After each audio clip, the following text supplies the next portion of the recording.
Hello दोस्तों, नमस्कार। मैं लोकेश गौतम आपका अपने YouTube channel study all time में आज फिर से स्वागत करता हूं। कल हमने जियोग्राफी में ब्रह्मांड और आकाशगंगा पढ़े थे पिछले वीडियोस में। जो आज हम सौरमंडल के बारे में पढ़ेंगे, तो बिना देर लगाए स्टार्ट करते हैं। सौरमंडल।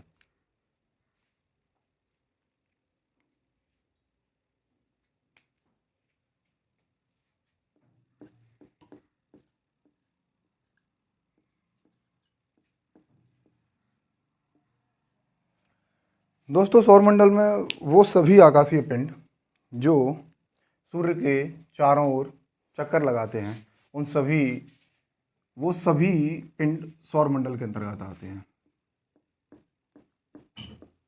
वे सभी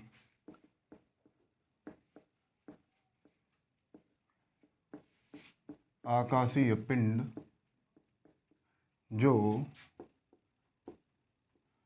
सूर्य के चारों ओर चक्कर लगाते हैं क्या कहलाते हैं? आकाशीय पिंड, सॉरी सौरमंडल। वे सभी आकाशीय पिंड जो सूर्य के चारों ओर चक्कर लगाते हैं सौरमंडल के अंतर्गत आते हैं। तो दोस्तों, सौरमंडल में क्या क्या हो सकता है देखते हैं। ग्रह हो सकते हैं, उपग्रह हो सकते हैं, क्षुद्र ग्रह हो सकते हैं, धूमकेतु, उल्का और अन्य छोटे बड़े आकाशीय पिंड।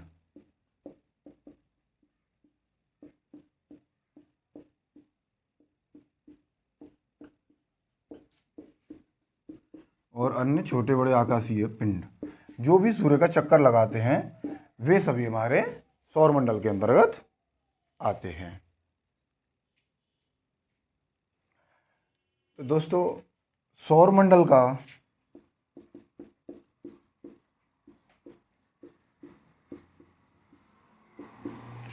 निन्यानवे पॉइंट आठ परसेंट द्रव्यमान सूर्य में निहित है।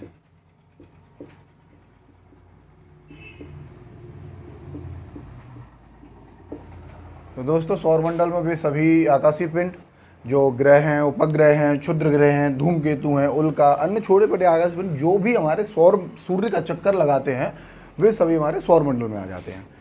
अगला, जो भी सूर्य का जो भी द्रव्यमान है पूरे सौरमंडल का, सूर्य में अपने आप में 99.8% एग्जिस्ट करता है।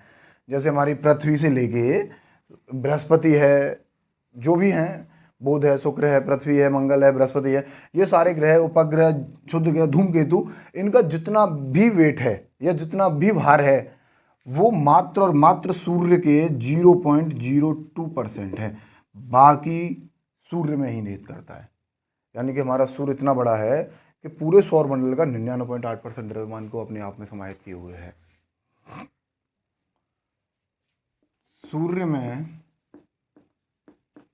ऊर्जा का स्रोत, जिसके बारे में हम पहले भी बात कर चुके हैं। सूर्य में ऊर्जा का स्रोत किस प्रक्रिया के अंतर्गत होता है? नाभिकीय। सूर्य में ऊर्जा का स्रोत नाभिकीय संलयन। पिछली वीडियोस में हमने जाना भी था कि नाभिकीय संलयन की प्रक्रिया होती है और इसमें क्या होता है। आगे बात करते हैं सूर्य के संरचना के बारे में। सूर्य की संरचना।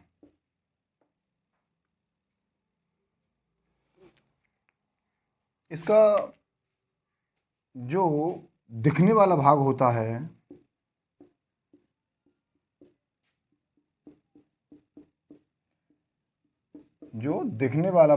है, वो प्रकाश मंडल कहलाता है।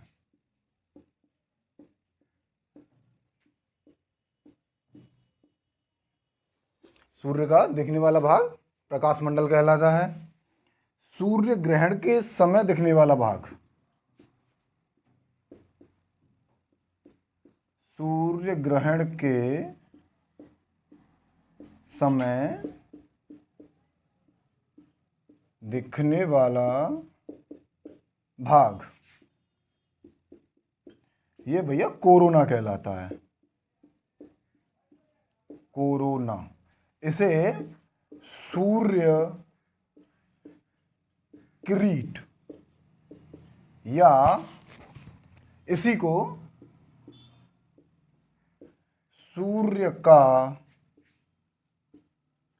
मुकुट भी कह देते हैं। इससे कभी आपने देखा होगा कि घर वाले जब सूर्य ग्रहण होता है तो घर वाले बाहर निकलने से मना करते हैं।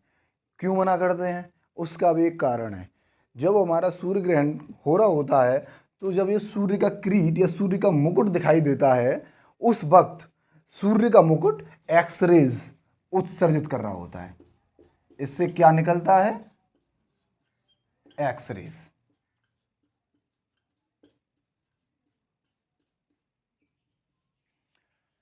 तो दोस्तों, जब सूर्य ग्रहण होता है तो सूर्य का दिखने वाला भाग कोरोना, सूर्य किरीट या सूर्य का मुकुट कहलाता है, जिससे एक्स रे उत्सर्जित होता है। तो आज आपको ये भी बात पता चली होगी कि घर वाले जब मना करते हैं तो क्यों मना करते हैं, क्योंकि जो एक्स रेज का बुरा प्रभाव है वो हमारे ऊपर ना पड़े। तो सूर्य में ऊर्जा का स्रोत, नाभिकीय संलयन। सूर्य की संरचना में हमने देखा जो दिखने वाला भाग है, सामान्य तौर पर जैसे सामान्य तौर पर सूरज निकलता है हमारा, उस वक्त जो भी भाग हमारा सूर्य का हमें दिखता है वो हमें प्रकाश मंडल के रूप में दिखता है, यानी कि हम उसे प्रकाश मंडल कहते हैं। सूर्य ग्रहण के समय जो दिखता है वो है कोरोना, या उसे सूर्य किरीट भी कहते हैं, सूर्य का मुकुट भी कहते हैं, जिससे एक्स रे उत्सर्जित होती है। तो अगर हमारे पास ऐसा किसी भी तरह से क्वेश्चन आता है कि सूर्य ग्रहण के समय दिखने वाला भाग, चाहे वो कोरोना दे दे या सूर्य किरीट दे दे या सूर्य का मुकुट दे दे, तो अब हम इस क्वेश्चन को आसानी से सॉल्व अटेम्प्ट कर सकते हैं। और ये भी कर सकते हैं कि सूर्य से सूर्य ग्रहण के समय में क्या उत्सर्जित होता है। सूर्य से सूर्य ग्रहण के समय में एक्स रे उत्सर्जित होती हैं। ओके दोस्तों, अब हम जानेंगे सौर ज्वाला के बारे में। सौर ज्वालाएं होती क्या हैं, निकलती कैसे हैं, क्या समय पीरियड होता है, प्रभाव क्या होता है, इन सभी चीज़ों के बारे में अब हम जानेंगे। तो दोस्तों, सौर ज्वाला भी सूरज से निकलने वाली सौर तूफान होते हैं। ये भी हमारे सौर मंडल में भाग आता है। ये होती है सौर ज्वाला। दोस्तों, सौर ज्वाला क्या होता है कि हमारा सूरज में कभी कभी सौर तूफान आते हैं। उनसे एक ज्वाला सूरज के किसी भी पार्ट से निकलकर पृथ्वी की तरफ चलती है या अंतरिक्ष की तरफ चलती है, तो उसे हम सौर तूफान कहते हैं। जो बहुत अधिक तापमान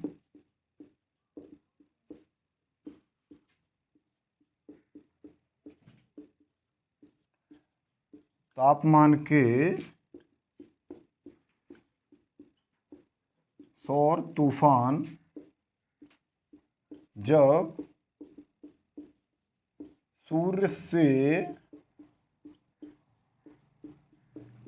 निकलते हैं तो उसे सौर ज्वाला कहते हैं। ठीक है दोस्तों, बहुत अधिक तापमान के सौर तूफान जब सूर्य से निकलते हैं उसे हम क्या कहते हैं? सौर ज्वाला। अच्छा, जहां जिस जगह से सौर तूफान निकलते हैं या सौर ज्वाला निकलती है, उस जगह पे सूर्य के काले धब्बे पड़ जाते हैं। क्या पड़ जाते हैं? जहां से सौर ज्वाला निकलती है।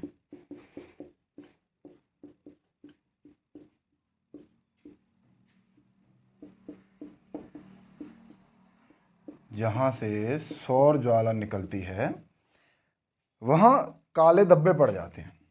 आपने देखा होगा सूरज के ऊपर कभी कभी ऐसा दिखता है कि कहीं काले धब्बे हैं, किसी घोड़े का सा निशान या कुछ ऐसी चीज़ें जो दिखती हैं, वो वास्तव में वहाँ से निकले हुए सौर ज्वाला के निशान होते हैं, क्योंकि वो अपेक्षाकृत ठंडे जगह हो जाती हैं। जानेंगे आगे हम।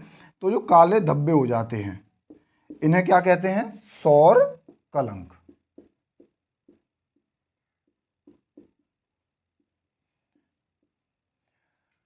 जब सौर ज्वाला निकलती हैं तो सौर ज्वाला की वजह से सूरज के पृष्ठ पर काले धब्बे पड़ जाते हैं, उन्हें हम सौर कलंक कहते हैं। ये जो सौर ज्वाला होती है इसका जो काल चक्र होता है, जीवन चक्र होता है, इसका जीवन चक्र 11 वर्ष का होता है। यानी कि ये प्रत्येक 11 वर्ष में एक बार निकलती है और अपने पूरे जीवन काल को पूरा करती है और फिर से ये 11 वर्ष बाद फिर से निकलती हैं। तो जो सौर कलंक हो जाते हैं वो हमने जाना था, ये अपेक्षाकृत सूरज के ठंडे भाग होते हैं।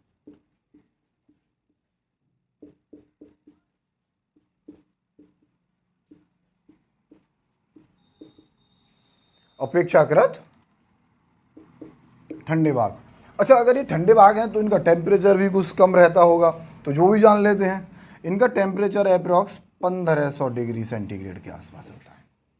ठीक है दोस्तों, सौर ज्वाला बहुत अधिक तापमान के सौर तूफान जब सूर्य से निकलते हैं उसकी वजह से, जैसे सौर ज्वाला कहते हैं, उसकी वजह से सूरज के पृष्ठ पर काले धब्बे पड़ जाते हैं जिसे सौर कलंक कहते हैं। ये लगभग सूरज के पृष्ठ पे अपेक्षाकृत ठंडे भाग होते हैं जिनका टेम्परेचर अप्रॉक्सीमेट 1500 डिग्री सेंटीग्रेड होता है। अच्छा, इससे एक और समस्या आती है, जो हमारे बेतार संचार होते हैं जैसे टेलीफोन है या फिर हमारे ऊपर जो उपग्रह हैं उनसे संचार करना, तो जो बेतार संचार होता है, बेतार संचार है, रेडियो संचार, इसमें ये बाधा डालते हैं।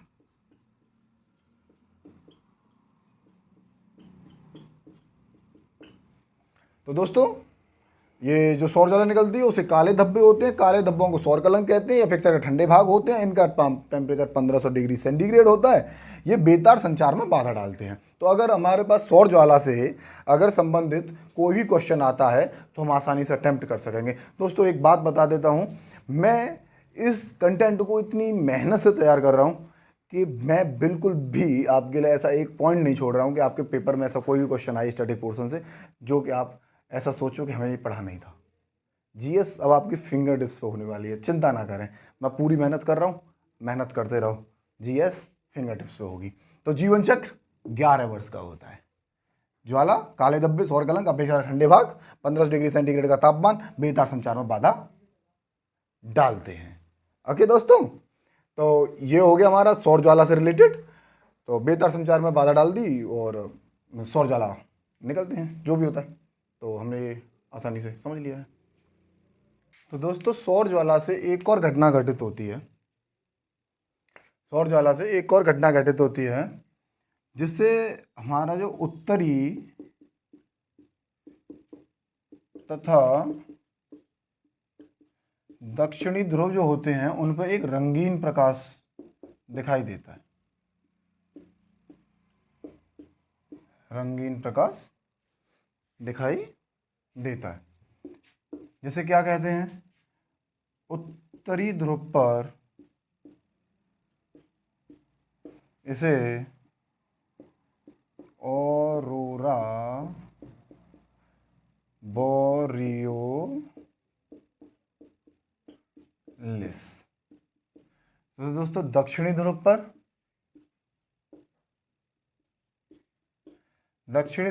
दोस्तों इसे ऑरोरा, तो ऑरोरा ही रहती है।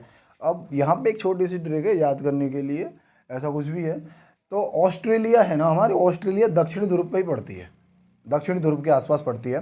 तो हम इसे ऑस्ट्रेलिया से जोड़ के देख सकते हैं। इसे हम ऑरोरा ऑस्ट्रियालिस बोलते हैं। ठीक है दोस्तों, सौर ज्वाला से जो पीछे जाना, उससे उत्तरी तथा दक्षिणी ध्रुव पर रंगीन प्रकाश दिखाई देता है, जैसे उत्तरी ध्रुव पर हम ऑरोरा बोरियालिस और दक्षिणी ध्रुव पर ऑरोरा ऑस्ट्रियालिस कहते हैं। ठीक है। अच्छा, ये हमारा सौर ज्वाला हो गया। एक फैक्ट है उसे बता देता हूँ, जो पृथ्वी है वो सूर्य से उत्पादित ऊर्जा का 2 अरबवां सूर्यातप प्राप्त करती है। सोचो, 2 अरब सूर्यातप प्राप्त करके पृथ्वी इतनी गर्म हो जाती है। इसी बेस पे एक चीज मैं और बता देता हूं, एक होती है, तो वो दोस्तों होती है गोल्डीलॉक जोन।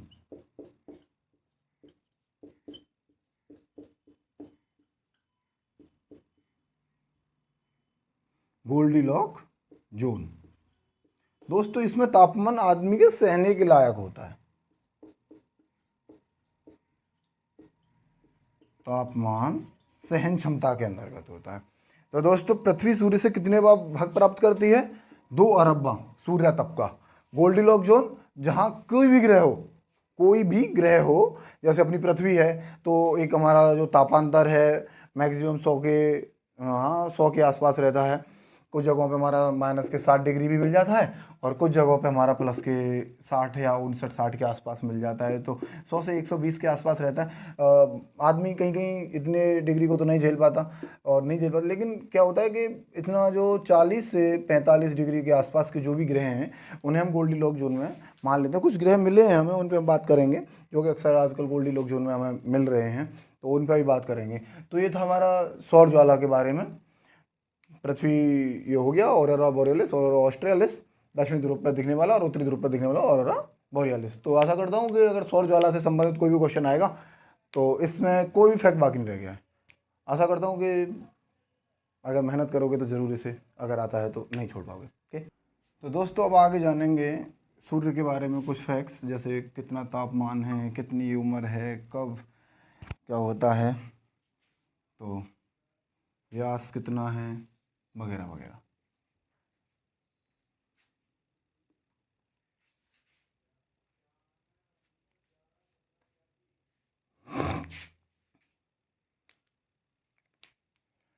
दोस्तों सूर्य के बारे में कुछ फैक्ट्स जिन पे अक्सर प्रश्न पूछे जाने की बहुत बड़ी संभावना रहती है।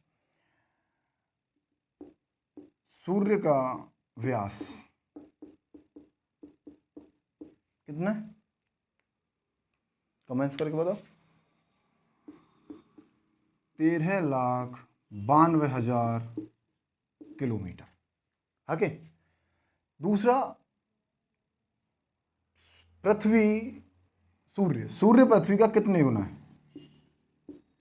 सूर्य पृथ्वी से 13 लाख गुना बड़ा है। ठीक है, सूर्य की उम्र अप्रोक्सीमेट 5 बिलियन वर्ष या 5 अरब वर्ष। यहाँ एक चीज़ मेंशन कर दूं, एक सूरज की जो अनुमानित उम्र है वो हमारी 5 बिलियन वर्ष है, लेकिन सामान्य तारे की जो उम्र होती है, पीछे वाले वीडियोस में बताया है सामान्य तारा क्या होता है, आप जाके उन्हें देख सकते हो। सामान्य तारे की जो उम्र होती है वो अप्रोक्सीमेट 10 अरब वर्ष के आसपास होती है। हमने तारे की उत्पत्ति और विनाश के बारे में भी चर्चा करी है पिछले वीडियोस में। ठीक है, अगर जैसे पीछे से देखना है वो आ जाके देख सकते हैं कि तारे कैसे बनते हैं, कैसे उनका विनाश होता है। तो सूर्य की उम्र 5 बिलियन वर्ष या 5 अरब वर्ष और सामान्य तारे की उम्र लगभग 10 अरब वर्ष के आसपास होती है। अच्छा, सूर्य की सतह का तापमान,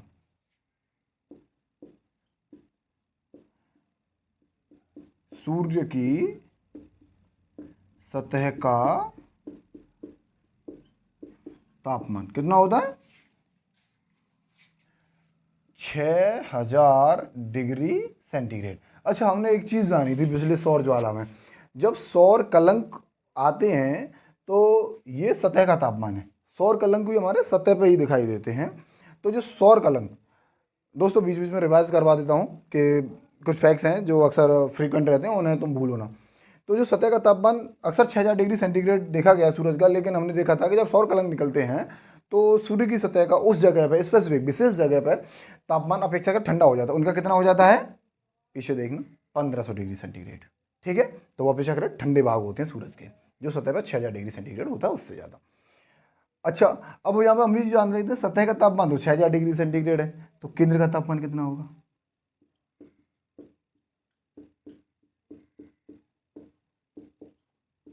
केंद्र का तापमान होता है 1.5 करोड़ डिग्री सेंटीग्रेड, या ऐसे कह लो 15 मिलियन डिग्री सेंटीग्रेड, या 1.5 करोड़ डिग्री सेंटीग्रेड। ठीक है दोस्तों। अच्छा, और चीज़, सूर्य अपनी जो गैलेक्सी है उसकी परिक्रमा कितने वर्षों में लगा लेता है, बताएगा कोई? चलो मैं बताता हूँ।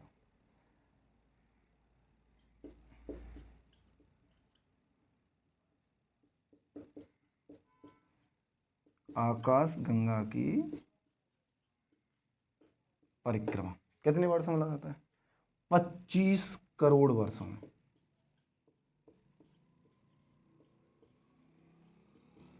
25 करोड़ वर्षों में।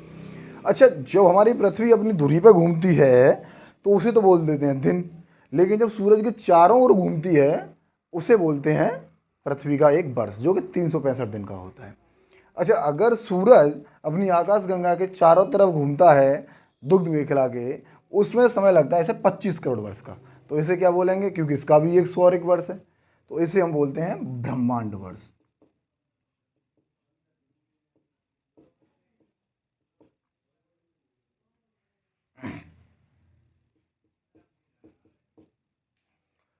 ठीक है दोस्तों, तो सूर्य का व्यास 13,92,000 किलोमीटर होता है। साथ साथ पढ़ो, साथ साथ दोहराओ। सूर्य 13 लाख गुना बड़ा है पृथ्वी से। किससे? पृथ्वी से। सूर्य की जो उम्र है वो लगभग 5 बिलियन वर्ष है। कितने? 5 बिलियन वर्ष। सामान्य तारे की उम्र 10 बिलियन यानी कि 10 अरब वर्ष के आसपास होती है। सूर्य का सतह का तापमान होता है 6 डिग्री सेंटीग्रेड। सौर कलंक का तापमान होता है 1500 डिग्री सेंटीग्रेड। केंद्र का तापमान होता है 15 मिलियन या 1.5 करोड़ डिग्री सेंटीग्रेड। आकाश गंगा की परिक्रमा सूर्य 25 करोड़ वर्ष में करता है, जिसे ब्रह्मांड वर्ष कहते हैं। ओके दोस्तों, ये था अभी सूर्य के बारे में कुछ सामान्य फैक्ट्स।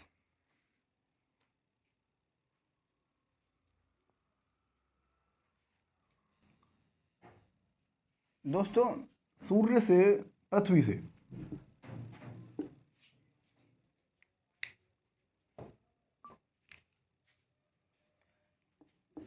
से सूर्य की दूरी। दोस्तों, हम पृथ्वी से सूर्य की दूरी को 3 तरीके से देखते हैं। एक होती है हमारी न्यूनतम दूरी,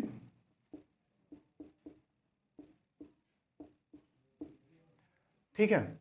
दूसरी होती है हमारी अधिकतम दूरी,